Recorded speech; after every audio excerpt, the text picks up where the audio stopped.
Bonjour à tous et bienvenue dans ce troisième épisode consacré aux secrets des films Harry Potter.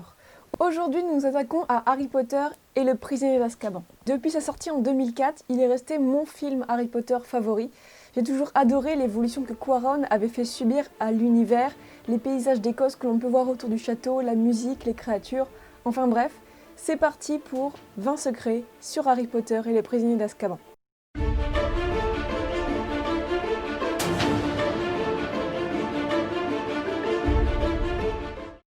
Numéro 1.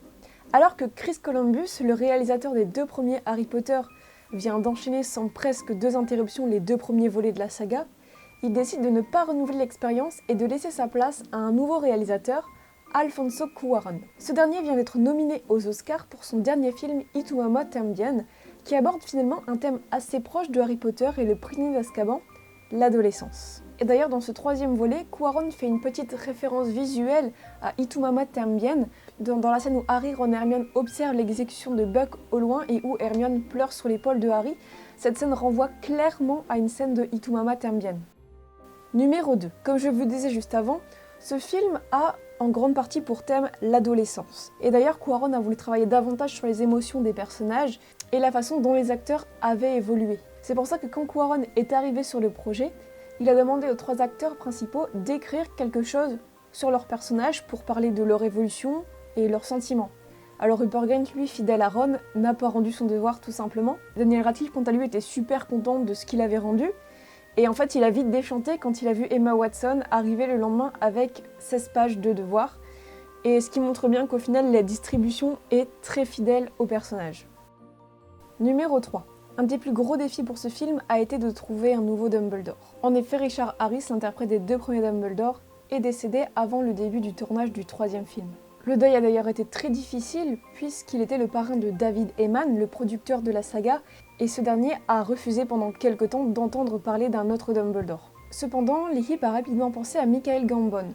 En effet, Cuarón souhaitait apporter de l'excentricité au personnage de Dumbledore, et Michael Gambon était parfait pour ça selon lui. L'acteur apporte donc une toute nouvelle interprétation au personnage, mais conserve tout de même une des caractéristiques de son prédécesseur Richard Harris. Ce dernier était irlandais et parlait donc avec un léger accent que Michael Gambon a repris pour le rôle, et je trouve que c'est un très bel hommage. Numéro 4. Alfonso Cuarón fait un caméo dans ce film à l'image de plein d'autres réalisateurs. Et donc il faudra bien ouvrir l'œil pour le trouver puisque vous pourrez le voir dans un pub. Mais pas n'importe quel pub, celui de Madame Rosmerta quand Harry, Ron et Hermione vont à Préolard et que Harry décide de rentrer en se cachant sous la cape d'invisibilité. Et bien on peut voir Alfonso Cuarón assis à une table au milieu des autres sorciers. Numéro 5. L'approche esthétique de ce troisième film est très différente des deux premiers volets. Un des gros changements que l'on peut noter est le changement de vêtements. Cuarón a voulu apporter un aspect naturel et a demandé aux acteurs de choisir eux-mêmes comment personnaliser leurs propres uniformes. Et en plus de ça, il a laissé les personnages s'habiller normalement et pas uniquement avec leur uniforme comme on peut voir dans les deux premiers films, afin de rendre le film plus contemporain et de pouvoir refléter la personnalité des personnages et donc de rendre le tout plus réaliste. Numéro 6.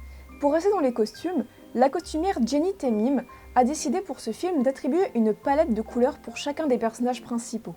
Harry est un personnage solitaire et mâle dans sa peau. Il ne va donc pas porter de couleurs vives, mais plutôt des couleurs douces, comme le gris, le blanc ou le noir. Pour Ron, ce sont les couleurs des Weasley, déjà attribuées dans les précédents films, le orange, le marron et le vert.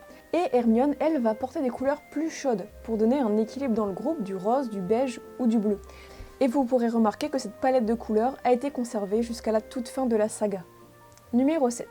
Un des objets qui marque Harry Potter et le prisonnier d'Azkaban est la carte du maraudeur. Un fantastique objet où on peut voir toutes sortes de personnages se promener dans le château. Et si vous ouvrez l'œil, peut-être que vous pourrez voir un personnage d'une autre saga. Vous ne l'avez pas vu ?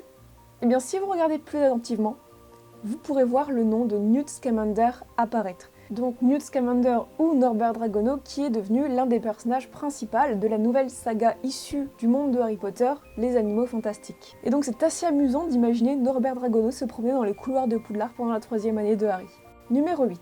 Contrairement à de nombreux acteurs, Michael Gambon, l'interprète de Dumbledore, a refusé de lire les livres Harry Potter avant le tournage. Il dit d'ailleurs dans une interview que lire les livres rend les acteurs malheureux quand ils se rendent compte que leur scène a été coupée. Et c'est assez drôle puisqu'il va un peu à l'encontre de la pensée de beaucoup d'autres acteurs qui, eux, au contraire, préfèrent lire les livres pour connaître davantage les pensées de leurs personnages et ce qu'il va leur arriver.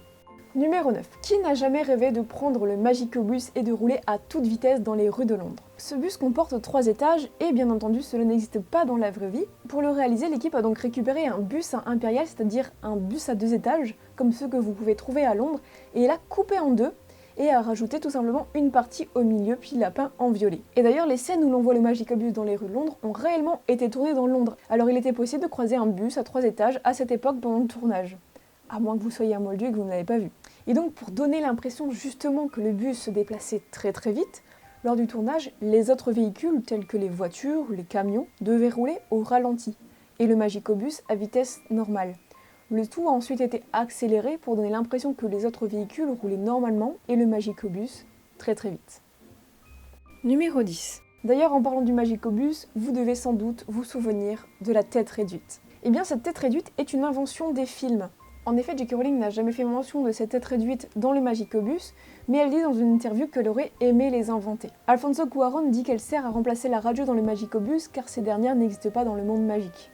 Et d'ailleurs, si vous regardez le DVD bonus de Harry Potter et le prisonnier d'Azkaban, vous tomberez sur une drôle d'interview où une tête réduite pose des questions à Daniel, Emma et Rupert. Numéro 11. Harry Potter et le prisonnier d'Azkaban est également le volet qui marque l'arrivée des détraqueurs. Ces créatures angoissantes et répugnantes ont donné du fil à retordre à l'équipe. Vous remarquerez dans le film qu'elles se déplacent très très lentement et que leur cape flotte derrière elles. Et bien pour créer ces mouvements, c'était un véritable défi. L'équipe a d'abord essayé de faire des marionnettes et de projeter du vent dessus, mais le résultat n'était pas assez satisfaisant. Ils ont alors décidé de faire venir un marionnettiste de San Francisco, spécialisé en marionnettes sous l'eau. Le résultat était intéressant, mais les créatures étaient difficiles à contrôler sous l'eau. Ils ont alors décidé de s'inspirer des mouvements enregistrés sous l'eau pour créer les détraqueurs entièrement numériquement. Numéro 12. Bien que le film comporte de nombreux effets numériques, aucun n'a été utilisé pour la scène où la tante Marge se gonfle comme un ballon. L'actrice a dû revêtir une combinaison gonflable reliée à un appareil pneumatique, lui-même relié à un ordinateur, permettant de contrôler précisément les gonflements du costume. D'ailleurs, lors de l'avant-première du 3e volet à Londres, des dizaines de ballons en forme de la tante Marge avaient été accrochés aux abords du tapis rouge. Et franchement, j'aimerais trop en récupérer un pour mettre chez moi. Numéro 13. Tout comme son personnage, Emma Watson entrait elle aussi dans l'adolescence à cette époque, avec les histoires de cœur qui l'accompagnent.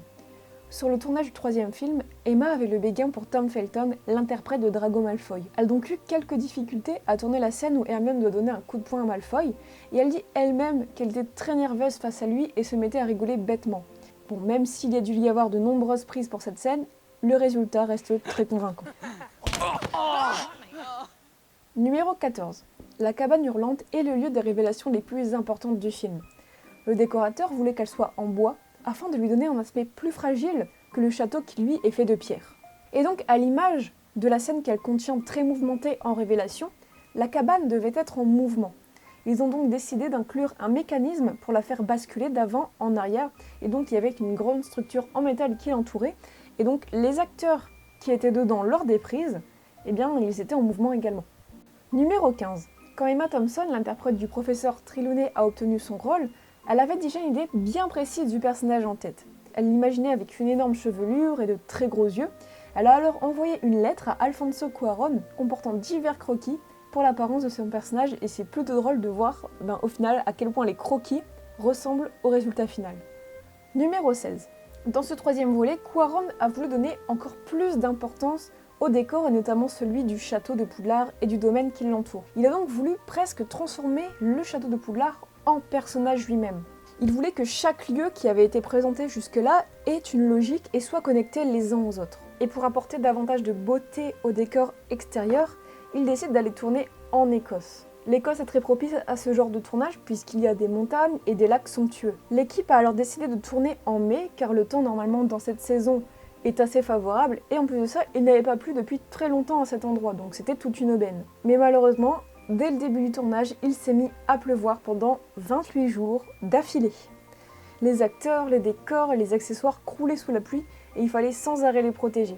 Il y avait tellement de boue qu'un hélicoptère devait régulièrement venir déposer du gravier pour la recouvrir. Mais au final, ce temps pluvieux a été bénéfique puisqu'il donnait une ambiance toute particulière à l'image qui renforce l'ambiance triste que l'équipe voulait mettre en place. Numéro 17. Si vous regardez bien au début du film, quand Harry arrive au chaudron baveur, on voit un sorcier assis à une table en train de tourner une potion avec son doigt. Et si vous regardez précisément le livre qu'il tient dans les mains, il s'agit d'un livre de Stephen Hawking, A Brief History of Time. Et donc c'est assez drôle puisque c'est un livre de quelqu'un de célèbre, d'un physicien, d'un moldu. Donc on se dit que ça n'a pas trop quelque chose à faire dans un décor de sorcier. Mais voilà, c'était pour la petite anecdote. Numéro 18. Michael Gambon s'est amusé à cacher un appareil télécommandé sur les décors qui faisait des bruits de paix. Et donc tout ça c'était pour embarrasser Daniel Radcliffe devant une fille, et notamment pendant la scène des sacs de couchage, quand tous les élèves doivent aller dormir dans la grande salle. Our own world. You know, it's completely our own world. And we like to swim in the deepest water. Et donc dans cette scène, en fait, Daniel avait demandé à installer son sac de couchage près d'une fille qui lui plaisait, et la machine avait été cachée dans son sac de couchage. Et malgré les bruits qui s'échappaient de son sac pendant la prise, Daniel Radcliffe ne s'était pas du tout déconcentré et était resté dans son rôle. D'où les rires des deux acteurs à côté de lui. Numéro 19. Les chats acteurs qui jouaient le rôle de Paton Rond, le chat de Hermione, passaient également au maquillage comme les autres acteurs. Le chat d'Hermione dans le film a un aspect un peu sale et négligé. Et pour lui donner cet aspect, des poils morts qui se détachaient lors de la toilette du chat étaient récupérés et emmêlés pour en faire des boules de poils et ensuite les accrocher à la fourrure du chat. Et pour qu'il ait une tête un peu larmoyante, on lui mettait un tout petit peu de gelée devant ses yeux pour qu'il ait l'air un peu sale, quoi. Numéro 20. Une des choses pour lesquelles on se souvient du film est inévitablement Buck l'hippogriffe. Tout comme de nombreuses autres créatures sur le film, Buck a été un gros défi pour l'équipe puisqu'il voulait le rendre le plus réaliste possible. Ils ont donc fait appel à des vétérinaires pour déterminer son squelette et rendre ses mouvements les plus crédibles possibles. Ils ont même essayé de lui déterminer un véritable caractère, comme s'il s'agissait d'un vrai être vivant. Donc au début, il avait plutôt une attitude de chiot, mais ça n'a pas plu à Cuaron, qui a demandé à modifier tout ça. Et finalement, il a été décrit comme un adolescent souillon. Une partie de l'hippogriffe était réalisée en images de synthèse, mais pour les scènes où on le voyait juste en arrière-plan très faiblement et pour que les acteurs présents sur place puissent avoir quelque chose auquel réagir, il y avait un animatronique de Buck présent sur lequel plusieurs membres de l'équipe ont travaillé pendant 4 mois et demi. Et d'ailleurs, cet animatronique, vous pouvez le voir au studio Harry Potter à Londres. Quant à Daniel Radcliffe, dans la scène où il doit lui toucher le bec, il y avait tout simplement un bâton avec un bec au bout. Et enfin, pour le petit fun fact, sachez que vous pouvez voir Buck faire ses besoins dans le film. Si vous regardez bien, vous pourrez voir que sur le côté, Buck est en train de faire ses petites affaires pendant que Hagrid est en train de parler à ses élèves. Et donc voilà, c'était le dernier secret de cette vidéo. J'espère qu'elle vous aura plu. N'hésitez pas à mettre un petit like à la vidéo et à mettre un petit commentaire si vous voulez la suite qui sera logiquement sur Harry Potter et la Coupe de Feu. En attendant, n'hésitez pas à mettre d'autres anecdotes sur ce film que je n'aurais pas cité dans la vidéo. Et donc voilà, merci d'avoir regardé et moi je vous dis à très bientôt.